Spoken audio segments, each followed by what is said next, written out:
बिस्मिल्लाहिर्रहमानिर्रहीम। मेरे अजीज पाकिस्तानी भाइयों बहनों बच्चों अस्सलाम वालेकुम।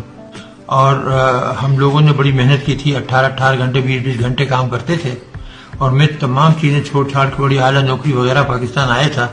71 के बाद जो हमारा हशर हुआ था वो मैं कभी भूल नहीं सकता था। और मैंने उस वक्त ये पेशकश की भुट्टो साहब को कि मैं एटम बम बनाने की सलाहियत रखता हूँ, मैं इंशाल्लाह बना दूंगा। तो उन्होंने फौरी मुझे तमाम सहूलतें दे दी और मुझे ये काम जो था मेरे सुपुर्द कर दिया।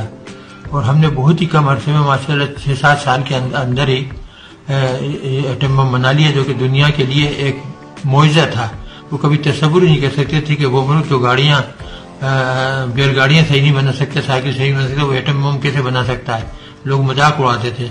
लेकिन जब हमने बनाया और मैंने दिसंबर 84 को जनरल जिया को लिख कर दिया, तारीख में मौजूद है वो खत कि जी हमने एटम बम बना लिया और हम 1 हफ्ते के नोटिस पर उसको धमाका कर सकते हैं।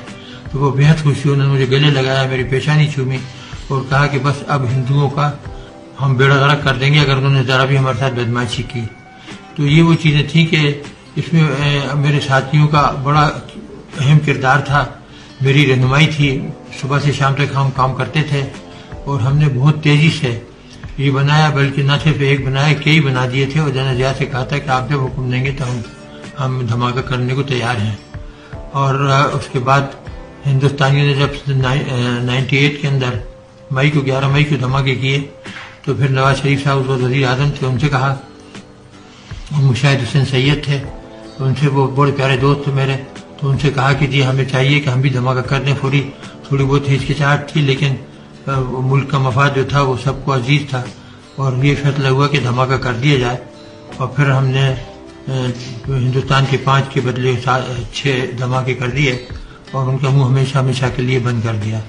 उससे चंद दिन पहले यानी अप्रैल में हमने लॉन्ग रेंज मिसाइल बनाई थी जो कि 1500 किलोमीटर जा सकती थी और ये एटम बम लेकर जा सकती थी और हिंदुस्तान के हर शहर को हम 5 मिनट से लेकर 10 मिनट के अंदर उड़ा सकते थे, दिल्ली हो, बॉम्बे हो, वगैरह वगैरह सब।